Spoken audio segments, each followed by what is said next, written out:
ठीक है, तो फंडामेंटल राइट हमारा चैप्टर है और पॉलिटी का मोस्ट इम्पॉर्टेंट चैप्टर यही है। ठीक है, फंडामेंटल राइट, इससे बहुत क्वेश्चन आते हैं और उसको एकदम अच्छे से डीप में पढ़ना है। तो सबसे पहली चीज़ तो यही आती है कि ये कहाँ पे part 3 of the Indian constitution में है और इसको क्या कहते हैं, Magna carta of India.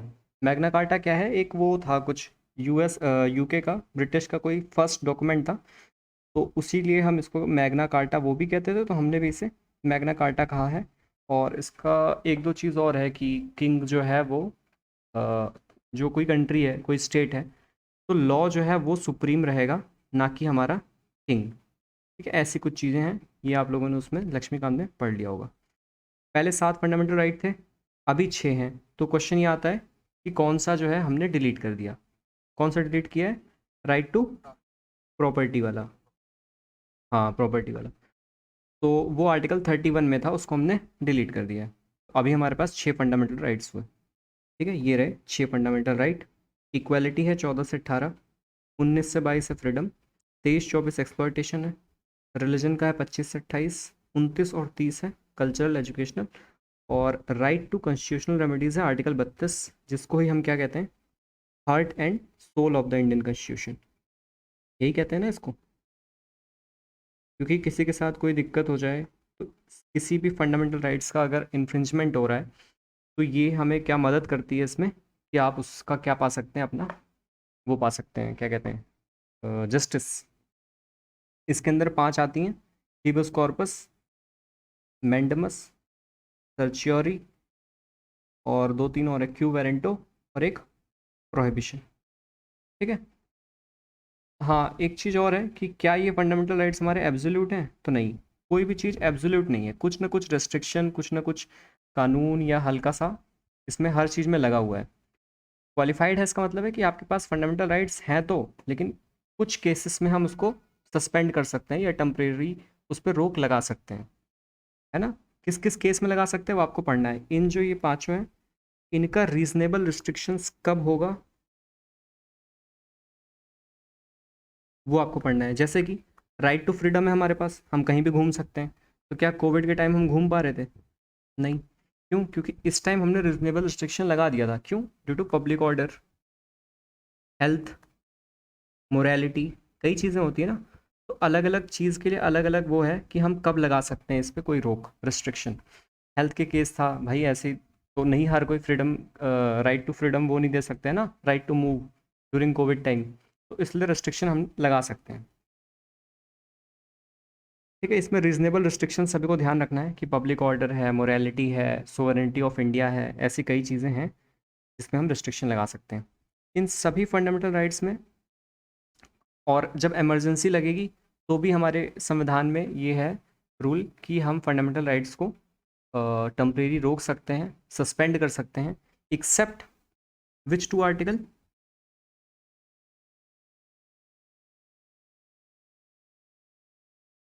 Himanshu, Hemant, fundamental right 20 और 21 यार। ठीक है, इनको हम इमरजेंसी में भी क्या इस पर सस्पेंड हम नहीं कर सकते। कौन नहीं कर सकता है? हमारा जो पार्लियामेंट है, जो लॉ मेकर्स हैं, वो सारे फंडामेंटल राइट्स पे लगा सकते हैं कि भाई ये वाले पे हम कुछ देर के लिए टेम्प्रेरी रोक रहे हैं, एक्सेप्ट 20 एंड 21। 21 कौन सा है? राइट टू लाइफ वाला। और 20 कौन सा है? कन्विक्शन और ऑफेंसेस, कन्विक्शन फॉर ऑफेंसेस। ठीक है, ये सारा उसमें लक्ष्मीकांत में लाइन टू लाइन पढ़ लेना है, सारे आर्टिकल इसमें से।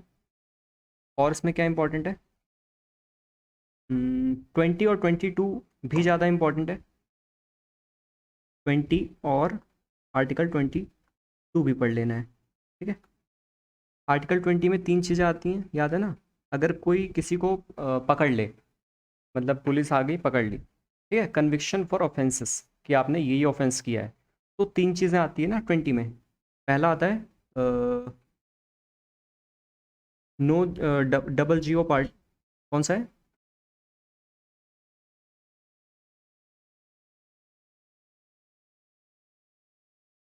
हाँ, नाम क्या है उसका? नाम no self incrimination, no double jeopardy. हाँ, एक्सपेक्स फैक्टो लॉ। जो भी ऐसे करके, ठीक है। ये टर्म याद होना चाहिए क्योंकि वो अंग्रेजी में नहीं देगा, ऐसे टर्म दे देगा। ये सब उसके टर्म है, क्या नाम है, जो अपना करते हैं लॉ वाले, ठीक है। एक्सप्रेस फैक्टो लॉ क्या था कि अगर कोई क्राइम करने से पहले वो क्राइम नहीं है तो उसे क्राइम नहीं माना जाएगा। मान लो अभी दरवाजे पे खटखटाना एक क्राइम नहीं है, ठीक है। मैं तुम्हारे यहाँ आया, मैं दरवाज़ा खटखटाया, अंदर आ गया। 2 साल बाद दरवाजे खटखटाने को एक क्राइम घोषित कर दिया गया, तो मुझे अब इस बात के लिए सज़ा नहीं होगी कि भाई तुम 3 दिन पहले मेरे यहाँ दरवाज़ा खटखटा करके गए थे, क्योंकि जब मैंने दरवाज़ा खटखटाया तब तो ऐसा कोई लॉ था ही नहीं, है ना। तो ये चीज़ इसमें है। दूसरा, नो डबल जियोपार्डी, एक ही बार के लिए 2 बार सज़ा नहीं मिलेगी। और नो सेल्फ इंक्रिमिनेशन का बहुत इंपॉर्टेंट है, इसको अच्छे से पढ़ना। मतलब अपनी ही गवाही कोई ऐसे नहीं दे सकता। इसके कुछ केसेस हैं कि फिंगरप्रिंट के लिए मना नहीं कर सकता है, और इसमें 3-4 पॉइंट हैं। तो 20 में सबसे इम्पॉर्टेंट पॉइंट ये वाला है, ठीक है, नो सेल्फ इंक्रिमिनेशन, इसको अच्छे से पढ़ना है। आर्टिकल 32 जो है उसमें 5 चीज़ें हैं ना, हीबस कॉर्पस, मैंडमस। हीबस कॉर्पस इसमें बहुत बार पूछा जाता है। और क्या पूछा जाता है, हीबस कॉर्पस हो गया, मैंडमस हो गया, प्रोहिबिशन, सर्चियोरी, क्यू वारंटो। प्रोहिबिशन और सर्चियोरी ये शायद कोर्ट का काम है। मान लो ऊपर वाली जो कोर्ट है वो नीचे वाले कोर्ट को कहेगी कि ठीक है तुम इस केस को हमें ट्रांसफ़र कर दो, ठीक है, जजमेंट देने से पहले ही। तो ये क्या हो जाएगा, प्रोहिबिशन। और अगर इसने कोई जजमेंट दे दिया है और उसके बाद वो उसको करेक्ट करना चाहती है तो फिर उसको क्वैश कर देती है। ये किस में आता है, सेकंड वाला कौन सा है, सर्चियोरी, ये कोर्ट के पास है। हिबिस कॉर्पस पता ही है ना, कि अगर किसी को पकड़ लिया तो कोर्ट ऑर्डर देती है कि इसकी बॉडी हमें शो करो, to have the body of. ये जो हम अपनी बॉलीवुड पिक्चर देखते हैं उसमें भी कई बार आया हुआ है। एक वो सिंघम टाइप की कौन सी मूवी थी, उसमें था हिबिस कॉर्पस, किसी में तो था, ठीक है। ये पांचों इसमें सबने पढ़ लिया है। सबसे इंपॉर्टेंट इसमें ये हो जाता है ये वाला आर्टिकल 32, पांचों पॉइंट पढ़ना है, हिबिस कॉर्पस, मैंडमस, प्रोहिबिशन, सर्चियोरी और क्यो वारंटो, ठीक है। इसमें क्या पढ़ना है, क्या इनका वो है, मतलब क्या है, हिबस कॉर्पस का मतलब क्या होता है, जैसे हिबस कॉर्पस का मतलब क्या होता है इस टर्म का, to have the body of, कि उसकी मुझे बॉडी शो करो, ठीक है, हिबस कॉर्पस। मैंडमस होता है टू कमांड, जैसे मान लो कोई पब्लिक वो है और वो आपका काम नहीं कर रहा है, तो यहाँ पे क्या लागू करेंगे, यहाँ पे कौन सा वो होगा, वो कोर्ट ऑर्डर करेगी मैंडमस, यानी वो उसको कमांड करेगी कि भाई ये वाला काम करके दो इस बंदे को। ये कोई पब्लिक ऑफिस में बैठा हुआ है, कोई आदमी है, पब्लिक सर्वेंट है, आप गए, इसने काम नहीं किया, तो फिर ऊपर से मैंडमस इसमें आएगा, यानी ये इसको कमांड कर रहा है कि भाई इसका काम करके दो। तो टू कमांड। तो इनके जो ऐसे टर्म हैं ये पढ़ना है, ये पूछे जाते हैं पेपर में। और कि किसके अगेंस्ट ये इशू हो रहा है, मतलब ये एक पब्लिक इंडिविजुअल को कर सकते हैं इशू, या फिर एक गवर्नमेंट बॉडी को इशू कर सकते हैं। ये जो कमांड है ये आखिर इशू किसको कर सकते हैं, ये दिया हुआ लक्ष्मीकांत में, ये याद करना है कि ये भाई हिबस कॉर्पस जो है वो किसी आदमी को कर सकते हैं, या फिर किसी जो ऑर्गेनाइजेशन है उसको करते हैं, किसको करते हैं, ये हमें पढ़ना है। तीसरी चीज़ आती है फंडामेंटल राइट्स हैं सारे, 14 से लेके कितने हो गए, 32 हो गए सारे। कौन कौन से हैं जो कि सिर्फ और सिर्फ इंडियन सिटीजन को हैं, fundamental right only to Indian citizens. Indian citizens को कौन कौन से हैं, मैंने ऐसे याद किया था, 15, 16, 19, 29, 30, ठीक है, ओनली। बाकी जितने हैं जैसे 14 हो गया, 21 हो गया, राइट टू लाइफ, ये सब फॉरेनर्स को भी हैं और भारतीय को भी हैं। लेकिन जो बाकी सारी ये हैं, जैसे 16 है एम्प्लॉयमेंट वाला, तो हम ये फॉरेनर्स को थोड़ी ना हम कह रहे हैं कि भाई तुम आओगे तो तुमको भी हम इक्वल राइट्स देंगे, क्यों देंगे भाई, सिर्फ इंडियन सिटीजन्स के लिए। 29 क्या है, कल्चरल अपना कोई इंस्टीट्यूट बना सकते हैं, ये सारी चीज़ें हैं, तो उनको थोड़ी ना ये सारी राइट्स दिए हुए हैं। तो 15, 16, 19, 29, 30, ये सारे कौन से हैं जो सिर्फ और सिर्फ इंडियन सिटीजन के पास है। बहुत ही पेट क्वेश्चन है, हमेशा रिपीट होता है, CDS, FCAT, स्टेट PCS कहीं ना कहीं आता ही रहता है, ठीक है। अगला जो आर्टिकल 31 का एक सबसे ज़्यादा इंपॉर्टेंट है, 31 में ABC है, लेकिन जो सबसे पॉपुलर है, सबसे इंपॉर्टेंट है, जिस पे आपको गौर देना है 2-3 बार, वो है ये, article 31C is an exception of article 14। ये क्वेश्चन CDS में भी आया हुआ है, और मैं बता दूं कब आया है CDS। ये था मेरा पहला वाला CDS 2 2020 में ये वाला क्वेश्चन आया हुआ है कि article 31C is an exception to which article. तो ये आर्टिकल 14 का ये एक्सेप्शन है। और ये वाली लाइन अच्छे से ध्यान रखो कि where article 31C comes in 14 goes out. 14 क्या है? Right to equality. लेकिन आर्टिकल 31C को ऑर्डर ऑफ प्रेसिडेंस में ऊपर रखा जाता है। अगर कहीं लफड़ा फंस जाए तो आर्टिकल 31C को ज़्यादा पावर दी जाएगी in comparison to article 14। 31C वो वाला है शायद DPSP वाला, इसको आपको पढ़ लेना है थोड़ा सा, और ये बात याद रखनी है कि article 31C is an exception of article 14।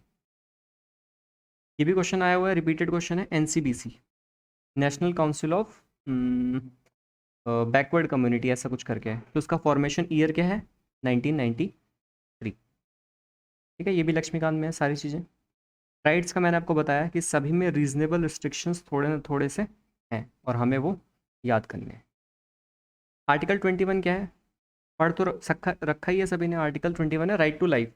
उसमें एक लक्ष्मीकांत में लिस्ट दी हुई है, और कुछ केसेस हैं, जैसे मेनका गांधी केसेस। इन सब केस के जो ईयर हैं वो याद करने हैं। 4-5 केस हैं, इसमें ज़्यादा नहीं है, 4-5 केस होंगे। फंडामेंटल राइट्स का राइट टू लाइफ बहुत ही इंपॉर्टेंट है। और एक लिस्ट दी हुई है जिसमें वो लक्ष्मीकांत में क्या बताता है कि कौन कौन से राइट्स इसके अंतर्गत आते हैं। राइट टू लाइफ के अंतर्गत क्या क्या आता है कि भाई राइट टू स्लीप है आपके पास, राइट टू साइलेंस है, ये सारी चीज़ें हैं ना, right to free from phone tapping है। एक लिस्ट दी हुई है, उस लिस्ट को एक बार पढ़ लेना है। सारी पढ़ोगे तो खुद ही याद हो जाएगा, इतना कोई मुश्किल नहीं है उसमें। मैं देख लेता हूँ कहाँ है।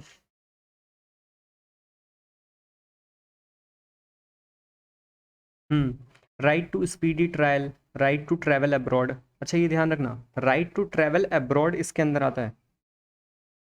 ठीक है, बाहर जाने का आपके पास अधिकार है, तो ये आर्टिकल 21 के तहत है। और अगर आपको पूरा देश के इंटरनली कोई मूवमेंट करना है तो वो कौन सा आर्टिकल होगा? Article 19, freedom. है ना, आपको फ्रीडम है, फ्रीडम है टू मूव। एक मिनट, हेलो। हाँ, तो अगर आपको इंटरनली कहीं घूमना है तो वो आर्टिकल 19 में आएगा, because we have a freedom to move anywhere in the country. But if we have to move outside the country, किसी भारत के बाहर कहीं जाना है, तो ये किस आर्टिकल के तहत हो रहा है? आर्टिकल 21। ठीक है, राइट टू स्लीप है, राइट टू अपॉर्चुनिटी है। तो ऐसी एक लिस्ट दी हुई है पेज नंबर 7.14 पे, ये आपको पढ़ लेना है। आर्टिकल 22 क्या है? आर्टिकल 22 है कि मान लो आपको डिटेंशन कर दिया गया है, ठीक है, उसके बाद आपके पास क्या क्या राइट है कि आपको विद इन 24 आवर्स मजिस्ट्रेट के सामने पेश किया जाएगा। मान लो आपको पकड़ लिया गया है, तो पकड़ने के बाद आपके पास क्या क्या राइट है। अगर आपको वापस से वो करना है, क्या कहते हैं, दो तरीके के डिटेंशन है, प्रिवेंटिव और एक और है। कौन सा डिटेंशन है? प्रिवेंटिव है, एक और कौन सा है? प्यूनिटिव। ठीक है, ये हेलो हेलो हेलो, आवाज़ आ रही है क्या? ठीक है, तो ये दो तरीके के डिटेंशन है। इसमें क्या होता है कि इसको पढ़ा तो होगा ही ना कि कितने मंथ के लिए री अप्रूव कर सकते हैं। 2 मंथ के लिए, या 3 मंथ के लिए, या 6 मंथ के लिए। तो ये लक्ष्मीकांत में है कि अगर इसको एक्सटेंड करना है तो क्या प्रोसीजर है, री अप्रूवल किससे होगा, कौन करेगा, पार्लियामेंट करेगा कि स्टेट लेजिस्लेचर करेगा। ये सारी चीज़ें, ये 3 चीज़ें इसमें इंपॉर्टेंट है, इस आर्टिकल में ये पढ़ लेना है। आर्टिकल 29 और 30, हालांकि नाम में क्या है, आर्टिकल 29 और 30 के नाम में है कि राइट टू क्या है वो, देखना पड़ेगा यार, protection of interest of minorities. ठीक है, protection of interest of minorities. मान लो कहीं देश में अगर यहाँ माइनॉरिटी रहते हैं तो उनके पास ये राइट है कि वो अपनी, अगर उनके पास एक यूनिक लैंग्वेज है या फिर यूनिक उनके पास कोई स्क्रिप्चर है, कल्चर है, तो वो अपने उस कल्चर को प्रोटेक्ट कर सकते हैं, उनके पास ये राइट है आर्टिकल 29 के according.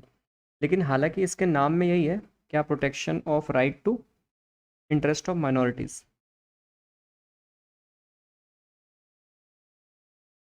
Protection of right of minorities. लेकिन ये माइनॉरिटी और मेजॉरिटी दोनों के लिए है। नाम पे मत जाना, इसको पूरा डिटेल में पढ़ोगे तो समझ आएगा ये दोनों के पास ही राइट है। जो देश में मेजॉरिटी में रह रहे हैं उनके पास भी ये राइट है कि वो अपने कल्चर को, अपने लैंग्वेज को और जो भी चीज़ है उसको प्रोटेक्ट कर सकते हैं। लेकिन जो आर्टिकल 30 है कि आप एक कोई एजुकेशनल इंस्टीट्यूट भी बना सकते हो और उसमें सिर्फ उन्हीं को एडमिशन देना जिसको आप चाहते हो, तो ये सिर्फ माइनॉरिटी के पास है। जैसे वो है ना, ये कोई जामिया मिलिया इस्लामिया या फिर मान लो उन्होंने कोई बना ली और वो बोलेंगे कि हम केवल मुस्लिम को ही एडमिशन देंगे, so this is fair because article 30 उनको ये राइट देता है कि माइनॉरिटी ऐसा कर सकते हैं।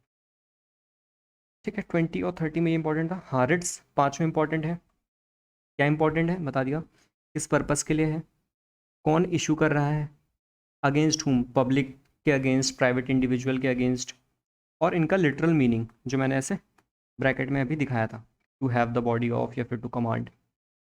इसके अलावा एक फंडामेंटल राइट और है, सॉरी, फंडामेंटल राइट्स के अलावा एक राइट है जो कि थोड़ा सा इंपॉर्टेंट है, आर्टिकल 265 की भी एक दो बार पढ़ लेना, नोट्स में लिख लेना तो याद हो जाएगा। वो ये कहता है कि कोई भी टैक्स नहीं लगा सकता except by authority of law. आपके ऊपर कोई भी अगर टैक्स लगाना होगा तो वो एक लॉ के तहत एक अथॉरिटी ऑफ लॉ ही लगाएगी। ऐसे ही कोई रैंडम जो है टैक्स आपके ऊपर नहीं लगाया जा सकता। ये है आर्टिकल 265 में मेंशन। ठीक है, इसको पूरी तरीके से पढ़ किसने किसने लिया था? तो ये सारी चीज़ें इसमें इंपॉर्टेंट थी जो मुझे बतानी थी। ये स्पेशल फोकस वाले एरिया है, यहाँ पे आपको स्पेशल फोकस देना है और इस चैप्टर को अच्छे से पढ़ना है। मैथ्स सीडीएस का, एफ कैट का? या मैथ्स का? ठीक है यार, मैथ्स का रखते हैं किसी दिन। ठीक है, और बताओ, इसको कर लेंगे। चलो क्लोज करें फिर। Okay okay, thank you, bye bye.